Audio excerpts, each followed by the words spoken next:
Bonjour à tous, bienvenue donc dans ma chaîne. Comme d'habitude, je suis Dokian et aujourd'hui nous allons donc développer un cas qui est spécifique et très important pour ceux qui préparent bel et bien l'examen. Donc ici nous allons parler du linkage avec crossing over. Alors en ce qui concerne le linkage avec crossing over, cela n'est pas aussi difficile que ça. Alors j'ai ici l'ébauche donc de l'exercice. Je vous ai épargné de la théorie, des blablabla qui se trouvent dans le texte. Alors ici, ce que nous allons comprendre, c'est que avec le linkage, avec crossing over, bien sûr, nous avons donc ce genre d'exercice qu'on nous présente. Et beaucoup plus, le linkage s'effectue pendant que nous avons donc un cas de croisement entre un individu de la F1 avec un parent. Et donc, c'est cet individu de la F1 qui va donc nous produire quatre types de gamètes équiprobables 2 à 2. Comme nous constatons ici, nous avons des pourcentages 40, 40, 10, 10. Alors, pour y arriver, nous allons donc commencer à traiter cet exercice que nous avons devant nous. Nous constatons donc au niveau du premier croisement, on nous rappelle que les parents sont donc de race pure. Et donc ici, le mâle a donc l'abdomen rayé et le thorax dépourvu de soie. Par contre, la femelle a l'abdomen uni et thorax portant des soies. Alors, en ce qui concerne l'exercice, je vais d'abord commencer par chercher à connaître les caractères que j'ai dans mon exercice. En regardant bel et bien le premier croisement ici, je me retrouve avec deux caractères. Donc, je vais mentionner ici rapidement deux caractères. Alors, quels sont donc ces caractères que j'ai? Lorsque je regarde ici, on parle de l'abdomen rayé et l'abdomen uni. Et donc, ici, c'est le premier caractère qui est donc, nous allons parler sur la couleur de l'abdomen.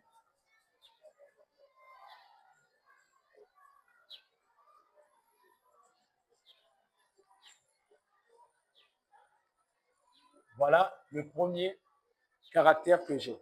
Le deuxième caractère, c'est donc le thorax qui est soit dépourvu de soie, soit qui porte des soies. Donc ici, je vais donc prendre le deuxième caractère que je vais donc nommer ici présence ou non des soies du thorax. Voilà donc ce que j'ai comme caractère. Je me retrouve avec deux caractères. Alors, dans ces deux caractères-là, je vais donc faire ressortir deux couples d'allèles.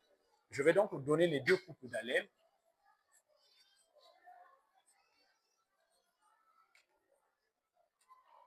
Observez bien, observez bien. Les deux couples d'allèles seront donc soutirés de ces deux caractères. Alors, le premier caractère ici, j'ai parlé donc de la couleur de l'abdomen. Donc, je vais avoir le premier couple d'allèles qui sera donc constitué de rayés et unis, qui sont donc les allèles du caractère couleur de l'abdomen. Donc, je vais avoir ici rayé, uni. Voilà. Et donc, le deuxième couple sera donc basé sur les allèles du caractère présence ou non des soies. Et donc, en ce moment-là, je vais donc représenter ici avec soie, sans soie. Donc, je vais mettre avec soie, sans soie. Voilà donc les deux couples d'allèles que j'ai dans cet exercice. Alors, une fois que je connais déjà les caractères que j'ai, vu que j'ai deux caractères, alors je suis en face d'un cas de dihybridisme. Alors, si tu n'es pas encore abonné, abonne-toi dès maintenant parce que nous allons continuer pour découvrir la suite. Likez aussi pour encourager donc l'algorithme pour donner encore la possibilité à d'autres personnes pour mieux comprendre ce que nous avons sur cette chaîne-là parce que c'est capital pour tous. OK, nous allons donc continuer. Nous allons maintenant regarder, une fois que nous avons le cas de dihybridisme, alors nous pouvons donc chercher la dominance pour savoir entre ces allèles que nous avons, quel est l'allèle qui domine. Donc, je peux ici marquer la dominance. Donc, au niveau de la dominance, je vais donc regarder le résultat que j'obtiens en F1. Alors, on nous dit qu'on a eu à croiser le mâle à abdomen rayé et thorax dépourvu de soie avec une femelle à abdomen uni et thorax portant des soies. Mais qu'est-ce que nous obtenons en F1? En F1, nous avons donc l'abdomen uni.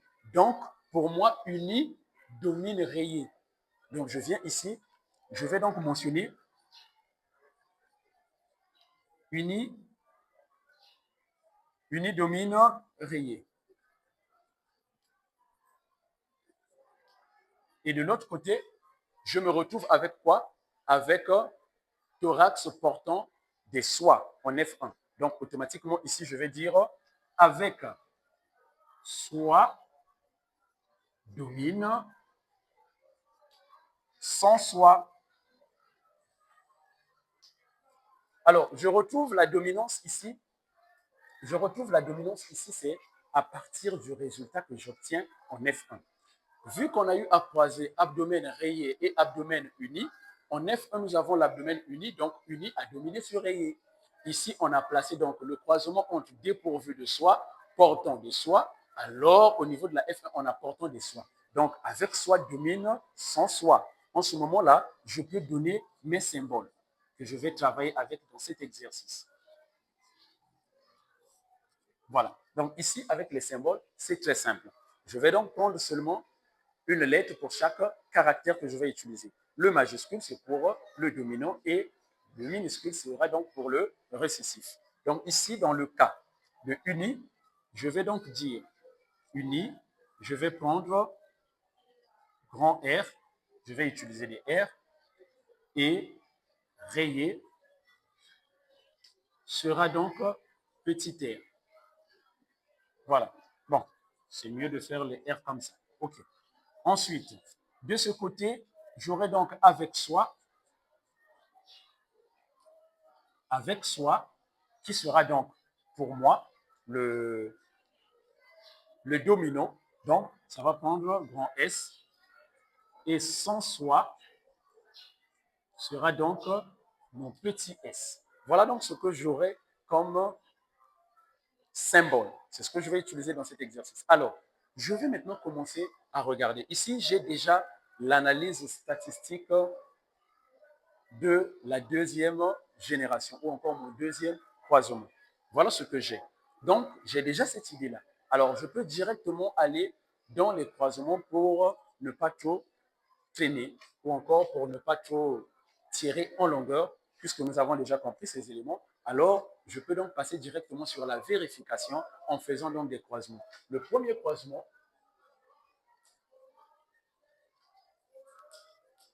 le croisement 1 ici, nous avons donc le croisement des parents. Alors, ces parents-là, nous allons donc placer leur phénotype.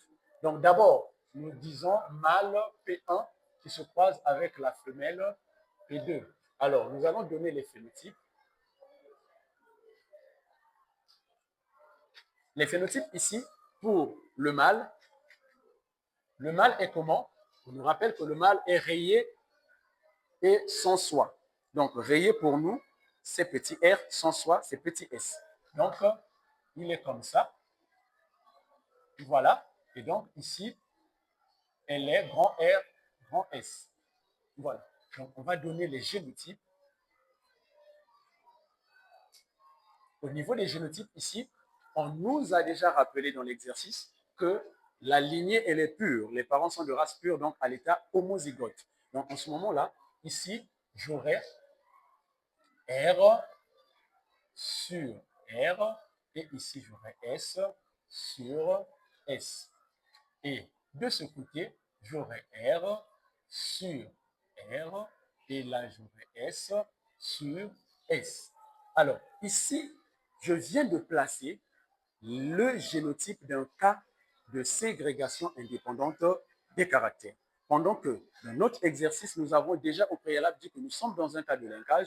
Pourquoi? Parce que proportionnellement, nous avons déjà obtenu ici un cas avec linkage. C'est-à-dire, j'ai donc les proportions équipe probable 2 à 2. Donc, ce qui va se passer ici, c'est que je vais lier ces gènes. je fais ceci, les deux sont sur le même chromosome. Voilà donc comment on fait pour représenter un cas de linkage. Alors, en ce moment-là, nous aurons donc à donner les gamètes. Alors, les gamètes, ici, ce que nous allons avoir, c'est que là, nous aurons donc un seul type de gamète qui sera donc RS. Et de ce côté aussi, nous aurons donc grand R, grand S. Et ensuite, nous allons donc passer à la fécondation pour obtenir l'individu de la F1. Donc, on aura grand R, grand S sur petit r, petit s. Là, c'est l'individu F1. Tout en sachant que ici, le grand R domine sur le petit r et le grand S domine sur petit s. Donc, nous allons obtenir à la fin 100% d'individus grand R, grand S. Et donc, ici, nous voyons bel et bien que nous avons obtenu directement notre F1 ici, abdomen uni et thorax portant des soies. À ce stade-là, nous avons donc la F1. Nous pouvons donc passer maintenant sur le croisement numéro 2 qui s'effectue avec la femelle de la F1 et un parent récessif. Donc, nous allons passer sur croisement 2 qui est basé donc la femelle F1 avec le parent, le mâle P1. Voilà, c'est ça. Et là aussi, nous allons effectuer la même chose en partant donc du phénotype jusqu'au niveau des gamètes. Commençons par les phénotypes. Donc ici, nous allons obtenir le phénotype de la femelle F1. Et là, donc, nous allons représenter, c'est RS, grand R. Et ici, le phénotype de P1, c'est petit r, petit s. Voilà, ensuite, nous avons donc des génotypes. Alors, au niveau des génotypes, ici, nous aurons donc, pour la F1, nous aurons grand R, le génotype est là, grand S sur petit r, petit s. Et de ce côté, nous aurons donc petit r, petit s sur petit r, petit s. À ce stade-là, nous pouvons donc donner les gamètes. Ici, pour les gamètes, alors on aura quoi? Pour le mâle P1, le mâle P1 ici va donc nous produire un seul type de gamète, petit r, petit s, parce qu'il est à l'état homozygote. Alors, cherchons donc les gamètes de la femelle F1. Alors, la femelle F1 ici, la femelle F1, nous constatons que son génotype constitue donc les 4 allèles. Et nous devrons donc séparer cela en effectuant donc un crossing over. Voilà donc ce que ça va nous donner. Nous allons donc commencer à prendre d'abord le chromosome grand R, grand S.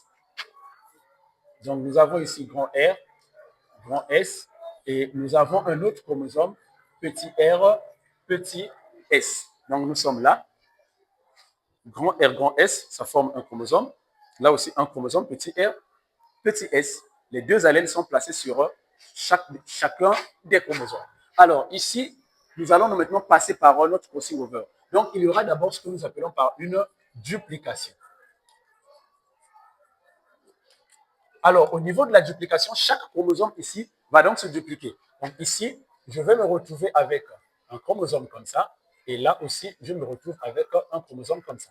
Donc ici, il y aura duplication. J'aurai donc grand R, j'aurai grand S, grand S. Et là, même chose, je vais donc avoir petit r, petit s, petit r, petit s. Voilà. Et donc, à partir d'ici, je peux donc passer à la division réductionnelle. Et donc, au niveau de la division réductionnelle, c'est là où nous avons donc notre crossing over. Donc, qu'est-ce qui va se passer? On aura ceci. Regardez. Voilà. Voilà ce que nous allons obtenir. Et donc, nos locus sont là. Ici, j'ai R, grand. Là aussi, grand R. Et ici, j'ai grand S. Par contre, là, le grand S descend. Et le petit s monte. Et ici, j'ai petit r, petit S. Et par la suite, là, c'est donc au niveau de la prophase 1. Et c'est comme ça que ça va passer en métaphase 1. Et donc, à l'anaphase 1, ça va se séparer au niveau du chiasma. Donc, nous allons obtenir deux chromosomes qui ont donc des bras mixtes. Donc, ici, j'aurai grand R, grand R, grand S, petit R, petit R, grand S, petit S. Et voilà, nous allons donc passer sur la division équationnelle. Et donc, au niveau de la division équationnelle, il y aura donc séparation de ces chromosomes au niveau des centromères. Donc, nous allons obtenir le premier qui sera donc grand R, grand S, le deuxième qui sera donc grand R, petit S, le troisième qui sera donc petit R, grand S, finalement le quatrième qui sera donc petit r, petit s. Alors, une fois que nous allons arriver à ce stade-là, ici nous avons grand R, grand S, c'est donc ceci, le parent 2, uni avec des soies. Et petit r, petit s, c'est le parent 1, rayé sans soie. Et donc, en ce moment-là, les deux qui sont donc au niveau des extrémités sont donc des chromosomes parentaux. Et les deux qui sont donc au milieu sont des chromosomes recombinés. Donc ici, pour des chromosomes recombinés, nous avons donc, la probabilité sera donc P sur 2 ou encore le pourcentage de recombinaison. Et ici, nous aurons donc 100 moins P sur 2. Et donc là aussi, on aura 100 moins P sur 2. Et une fois que nous avons ceci, nous pouvons donc facilement passer par faire l'échiquier de croisement parce que là, j'ai des gamètes pour la femelle F1 et j'ai le gamète pour le mâle P1. Donc, je peux donc passer sur échiquier de croisement. Alors, j'aurai donc un tableau à double entrée, comme ceci. Donc, 1, 2, 3, voilà, 4. Donc, on aura ceci. Ici, j'ai donc la femelle F1 et ici, j'ai donc le mâle P1. Le mâle P1 me produit un seul type de gamète. Donc, je place cela. J'ai R, S. Voilà. Par contre, la femelle me produit 4 types de gamètes. Donc, j'ai 100 moins P sur 2 RS. Voilà. Et là, j'ai P sur 2 grand R, petit S. Là, j'ai P sur 2 petit r, grand S. Et là, j'ai 100 moins P sur 2 de petit r, petit s. Voilà donc ce que j'ai. Et ici, je vais donc faire la résultante ou encore le croisement. Donc, à partir de là, tout ça fois le 1 qui est là, ça va donc me donner 100 moins P sur 2. Là, j'aurai grand R, grand S sur petit r, petit s. Et donc, le phénotype me donnera grand R, grand S. Je viens ici, là, j'ai P sur 2. Et j'aurai donc ici grand R, petit s sur petit r, petit s. Et donc ici, j'aurai grand R, petit s. Et là, j'aurai donc P sur 2. J'aurai petit r, grand S sur petit r, petit s. Donc, ça va me donner petit r, grand S. Et là, j'ai 100 moins P sur 2 de petit r, petit s sur petit r, petit s. Il donnera donc petit r, petit s. Voilà donc ce que j'obtiens à la fin. Alors, une fois que je suis arrivé à ce stade-là, les résultats que j'aurai à la fin, c'est grand R, grand S. C'est donc ici, uni portant des soies. J'ai grand R, petit s, c'est donc uni sans soi. Petit r, grand S, c'est rayé portant des soies. Et enfin, petit r, petit s, c'est donc rayé sans soi. Maintenant, le problème ici, c'est de retrouver ces proportions. Alors, que faire pour retrouver ces proportions? À ce stade-là, nous allons simplement chercher à retrouver le P et remplacer. Alors, pour le P a donc sa formule. On peut utiliser le P en faisant la somme donc des deux cas que nous avons ici, des recombinés, et ensuite par le total fois C. Par contre, on a aussi cette possibilité de faire la somme que de ces recombinés, c'est-à-dire de prendre le 10% du premier et le 10% du deuxième, qui me donnera donc 20. Ça veut dire que le P pour moi est à 20%. Alors, donc, si je veux calculer ce que j'ai ici pour les parentaux, donc j'aurai 100 moins P sur 2, qui sera donc égal à quoi? À 100 moins le P, c'est 20, sur 2. Ça va me donner 80 divisé par 2 qui est égal à 40. Et donc, je vais me retrouver avec les 40% que j'ai au niveau des parentaux. Et donc, pour trouver le cas des recombinés, je vais utiliser le P sur 2. Donc, j'aurai P divisé par 2 qui donc me donnera 20 divisé par 2 qui est égal à 10. Et donc, ici, j'aurai 10%.